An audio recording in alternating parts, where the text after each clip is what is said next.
Coming up, this year's full guide to the not-so-scary Halloween party at the Magic Kingdom. Go back to this overhandle, you're off limit. Disney presents Beyond the Kingdoms.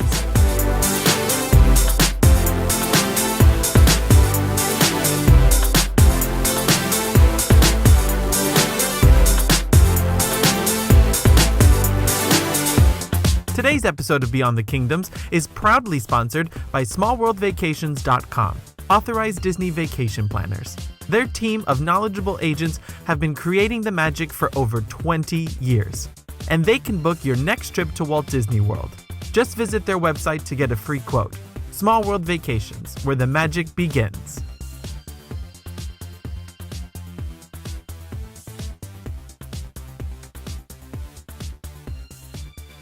Hello everyone, and welcome to this week's Sunday main show of Beyond the Kingdoms. If you're new to this channel, welcome, and you've come at the perfect time, because in today's guide to the Halloween party, I'll share with you everything you need to know, from the new entertainment, the best candy trails to hit, and of course, a deep dive into all the characters you can possibly meet.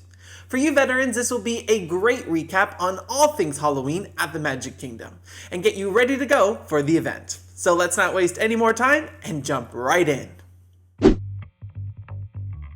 I think most of you know how this event goes already, but here's a list of fast facts to know about this year's Halloween party. Not So Scary will be available for a record 36 nights for 2019. On select Tuesday, Thursday, Friday, and Sunday nights from August 16th to November 1st. And remember, this event is a separate ticketed event. If you plan on visiting Magic Kingdom during the day on a party night, you will need an additional ticket to experience all of the Halloween offerings. Ticket prices this year start at $79 for adults and $74 for kids 3 to 9. That's a $5 increase from 2018. And the most expensive night is October 31st, which will now set you back $135 for adults and $130 for kids. That's a big one. Annual pass holders and DVC members do get a small discount when purchasing ahead. Now, if you're worried about tickets selling out, don't panic, because the Halloween party actually sees less sellout nights than the Christmas party does.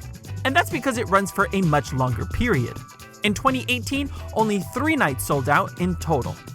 The first night sold out just hours before the event began, October 30th sold out just 1 day prior, and Halloween night sold out on October 15th. Now, the event officially runs from 7 p.m. to midnight. However, guests with a party ticket only can enter a little earlier in the night.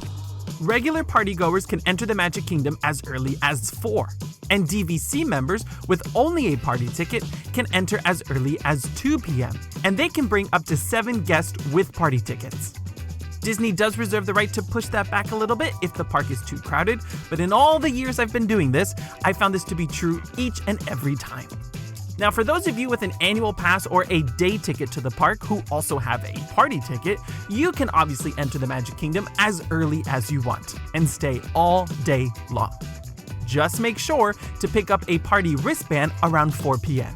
In previous years, you could do this near Tortuga Tavern in Adventureland, PhilharMagic in Fantasyland, and by the Monsters, Inc. Laugh Floor exit in Tomorrowland.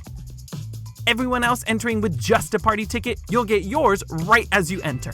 And make sure you go through the Main Street bypass to pick up some candy bags and enjoy some fun photo ops. It's a great way to start the party. For a more detailed look at all of this information, check the new events page on the Beyond the Kingdoms website. Here you'll find a complete guide that goes along with today's video. And it may be an easier way to digest all of the nitty-gritty. After I attend the first party this year and report back with a review, I will make necessary updates and even provide a pocket guide that you can read off of your phone while visiting the event yourself. Alright, let's start diving deeper in today's guide by looking at all the new additions for 2019. This year, the entertainment lineup is getting a big makeover, starting with a brand new fireworks show. Alright, this part I'm really excited for, because Disney has finally decided to update HalloWishes into a new show at the party, taking advantage of all the new technology installed for Happily Ever After. meaning we'll get to see all of the great laser effects, lighting, and projections on Cinderella Castle, accompanied with a new fireworks display and story. The updated show is called Disney's Not So Spooky Spectacular, and in it, Jack Skellington will be our host, along with his pet dog, Zero. Jack will tell the story of how anything can happen on Halloween night, as we follow Mickey and the gang into a haunted house. This event has long needed an update to the fireworks since Disney definitely raised the bar with Happily Ever After. For those interested in getting a reserved viewing spot for the show, remember that there's the Halloween dessert party over at Tomorrowland Terrace or the Plaza Gardens. This will cost $84 for adults and $50 for kids for the Tomorrowland viewing area, and slightly cheaper at $69 and $41 respectively for the Plaza Garden viewing area. Now, a more minor update is coming to Mickey's Boo to You Parade.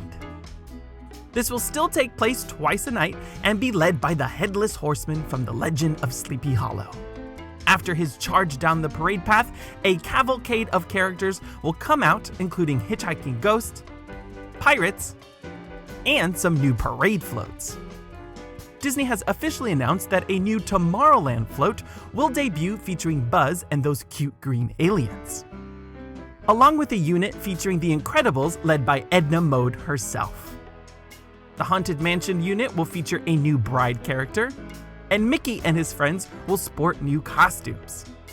Returning favorites this year will include Wreck-It Ralph and Vanellope, Jack Sparrow, and all of your favorite Disney villains for the finale.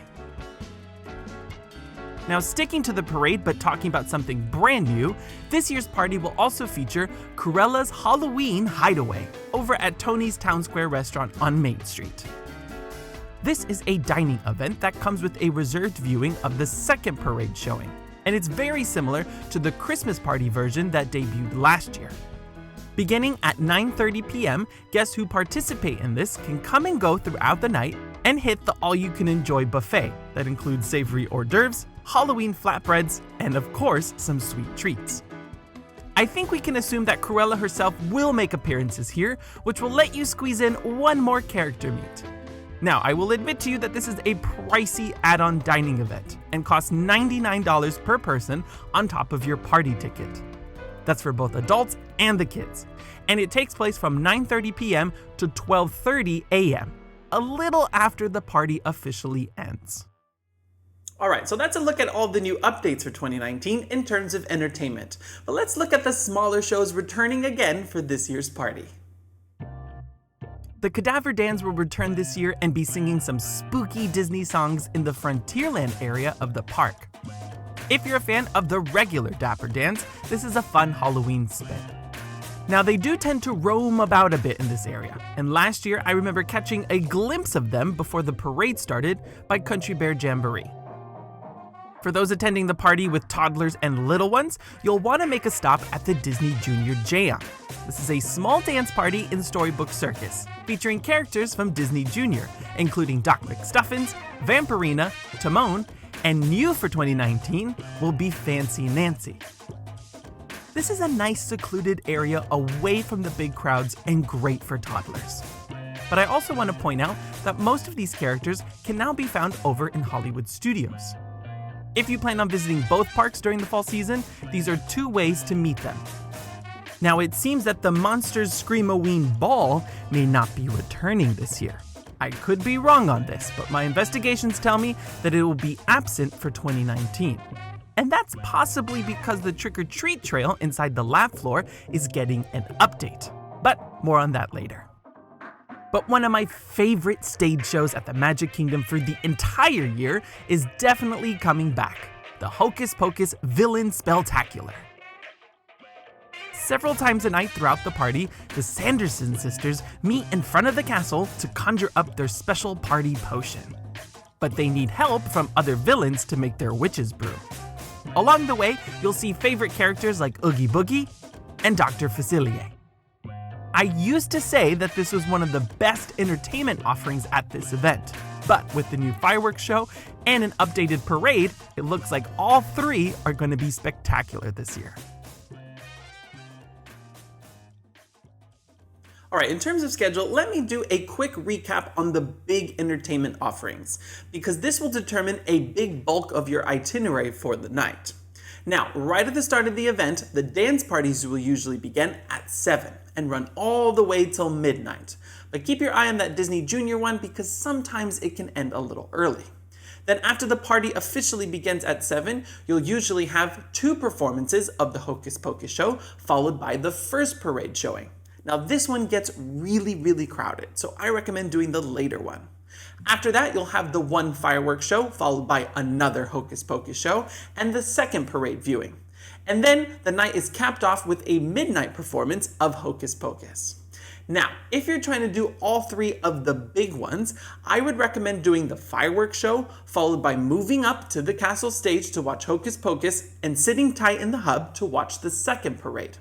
This is the most time-efficient way of doing all 3 together. Now, if you're not fussed about seeing all 3 in a prime hub spot, then don't worry about it. Simply pick and choose what you think is more important. But a good rule of thumb is to always go for the last showings of things. Once again this year, we'll see some minor overlays at select attractions around the park. First up, we have some live actors once again being added to the Pirates of the Caribbean attraction. Now, of all the enhancements, this was my least favorite last year. The actors were mainly seen in the queue area, and a new character, Gunpowder Pete, made a brief appearance in the attraction itself. I just wish they had more actors in this because I think it's a great idea. But Pirates is still a great ride to do for the party. Over in Fantasyland, Mad Tea Party will once again have enhanced lighting effects throughout the night. This one's simple and fun, and luckily the lines don't get too bad here. And Space Mountain will once again go extra dark, shutting off all the twinkling star effects for an extra thrilling ride. This was my favorite of the 3 enhancements last year, and I also enjoyed it at the Villains After Hours event. It's a simple overlay, but it definitely increases the fear factor. And like I said earlier, the Laugh Floor will be a new enhanced experience for the party. Disney has only officially said that guests could follow a treat trail into the monster world and interact with a comic cast of characters. To me, it sounds like they will keep this as a trick-or-treat trail this year and keep the actors interacting as they do during the day. Alright, next I want to recap what rides are open and closed during the event, because I get that question a lot. For the most part, all of the big rides are indeed open throughout the party, and FastPass Plus is not offered from 6 p.m. onwards. It's mainly the animatronic shows that close for the night. And with the exception of Seven Dwarfs, most of the lines are very short.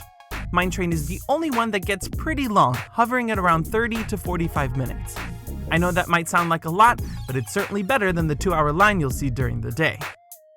I personally would rather spend my party time doing other things, but it's a good thing to know. So, the only attractions closed during the event this year are the following. Carousel of Progress in Tomorrowland as usual. Enchanted Tales with Belle over in New Fantasyland. PhilharMagic, which is used as a trick-or-treat trail usually. And over in Liberty Square, the Hall of Presidents will be closed, along with the Riverboat and Tom Sawyer Island. But those 2 last ones always close at sundown anyway. This year, Country Bear Jamboree will be closed again during the party, as will the Jungle Cruise and the Enchanted Tiki Room. Jungle Cruise is perhaps the only major attraction not open during the event. Now, all of the attractions and shows I just mentioned will close by 6 p.m. to normal daytime guests on the day of the party. The only exception is the Tiki Room, which is scheduled to close at 5:30. I also want to point out that the Walt Disney World Railroad is still closed both day and night while construction continues on the Tron coaster. And Astro Orbiter did close unexpectedly back in July, but according to Disney's website, it's scheduled to reopen in time for the first party.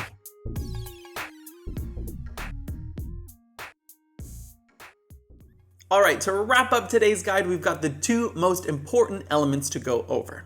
The candy trails and the character locations. Now, Disney never releases this information prior to the start of the first party. So today, I'm going to be giving you a recap of locations for both of these offerings based off of 2018. And in this year's review, I'll of course confirm any changes and make updates to the events page on my website. So let's start by looking at those candy trails. Last year, there were a total of 14 trick-or-treat trails throughout the park, including the Main Street Bypass, where you can get a candy starter pack. Trick-or-treating is completely included in your ticket, so please go to town and have fun stocking up on the candy. This is one element that I think adds a little extra fun to the Halloween party over the Christmas party. If you watched my tips video from last year, you know that I recommend bringing your own big bag, because the bags that Disney gives you are pretty small. But let's look at all those locations and which ones are the best ones to hit. Over in Adventureland last year, we had two, one at the entrance to the Jungle Cruise and one at Tortuga Tavern across Pirates of the Caribbean. I find these two to get pretty darn busy because traffic flow in this area gets really tight. Across the way in Frontierland, we had 3 last year, including one new location. To accommodate Moana moving into the Tiki Room, the previous candy trail there moved over to Country Bear Jamboree.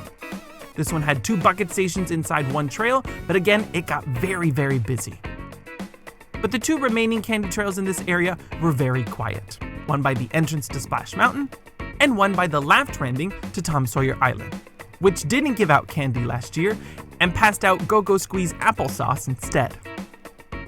In Liberty Square for 2018, there was only one trail over at Columbia Harbor House.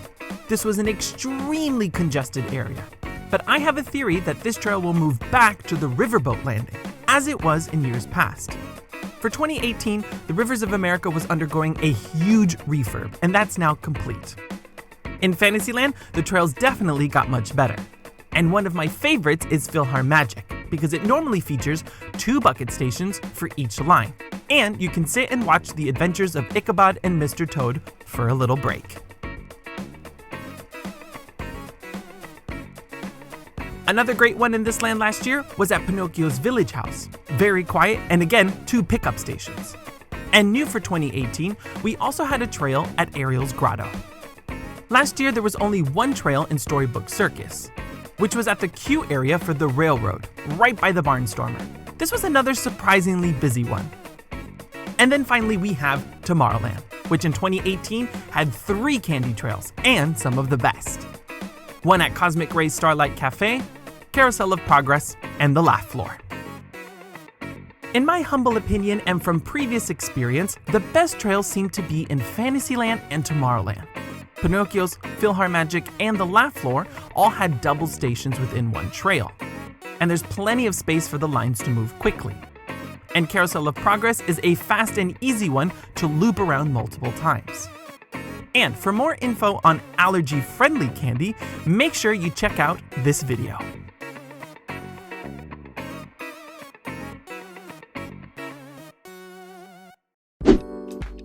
And finally, folks, we get to the good stuff, the characters, perhaps the most popular aspect of the party. I'll give you some tips in a moment on who's the most difficult to meet, but let's loop around again, recapping exact locations from last year. On Main Street at the Town Square Theater, we always have Mickey in his Halloween costume. Now, something that remains unclear to me is if Minnie will join him this year, since they currently both meet guests together in Town Square Theater during the day. However, that offering is ending on September 30th, so who knows what they'll do here at the party. Now, last year during the Christmas party, Jack and Sally moved from Liberty Square to Town Square Theater as well, and they began meeting guests as early as 4:30. In some ways, this worked better, but the line still got exceptionally long, and it's unclear if this will happen at Halloween this year.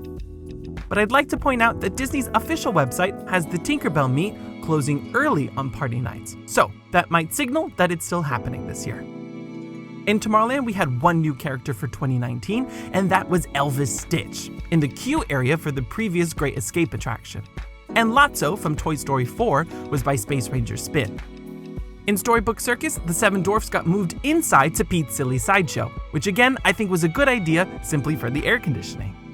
Goofy was dressed in a pirate costume and in between the Barnstormer and Dumbo, and there were 2 different lines for characters at Casey Jr.'s Splash Pad.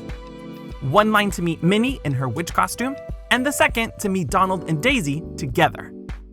If Minnie does stick with Mickey this year, she might not be here in Storybook Circus. But again, who knows what's going to happen yet. Now moving to Fantasyland, there's a great meet and greet by the Winnie the Pooh attraction, where you can meet Pooh, Eeyore, Piglet, and Tigger all together in their Halloween costumes. And at Mad Tea Party last year, there were 2 separate lines. One line to meet Alice with the Mad Hatter, and the second to meet the Queen of Hearts with Tweedledee and Tweedledum. Back in New Fantasyland, Prince Eric and Ariel were located across the entrance to Under the Sea and near the village market, while Belle joined Gaston outside Bonjour Gifts. Now, roaming by the carousel last year, I spotted Cruella, but she didn't have a formal location or line. Now, since she has her own dining event this year, she may not be in Fantasyland at all. But also by the castle wall area, you can usually spot the evil stepsisters roaming around. And inside Princess Fairy Tale Hall, things usually stay the same for the party as they do during the day. You'll have Elena and Cinderella in one line, with Rapunzel and Tiana in the second.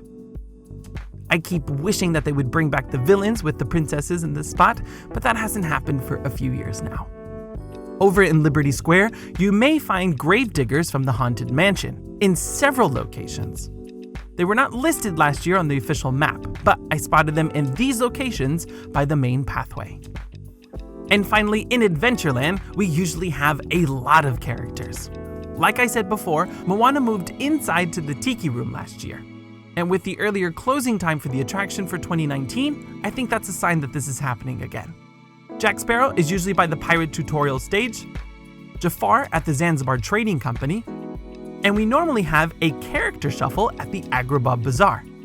For the past few years, characters have rotated throughout the night. Guests could either meet Aladdin with Abu or Jasmine with the Genie.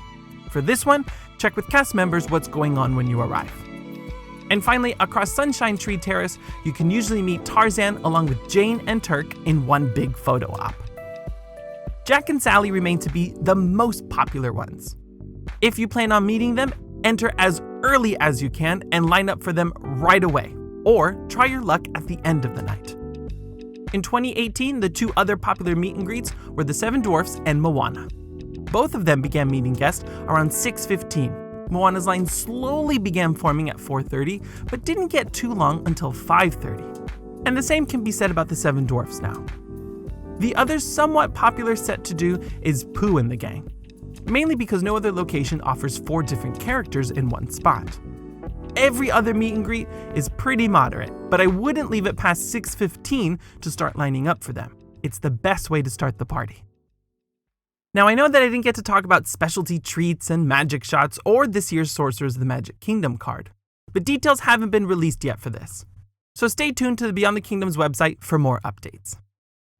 So there you have it, friends, my full guide to this year's not-so-scary Halloween party. And a big thank you to Small World Vacations for sponsoring today's episode. This is a fantastic special event at the Magic Kingdom, truly one of my favorites. Disney After Hours is good if you really want to just get on all of those rides with no wait times. But Not So Scary is great if you want to see the park in a whole new light.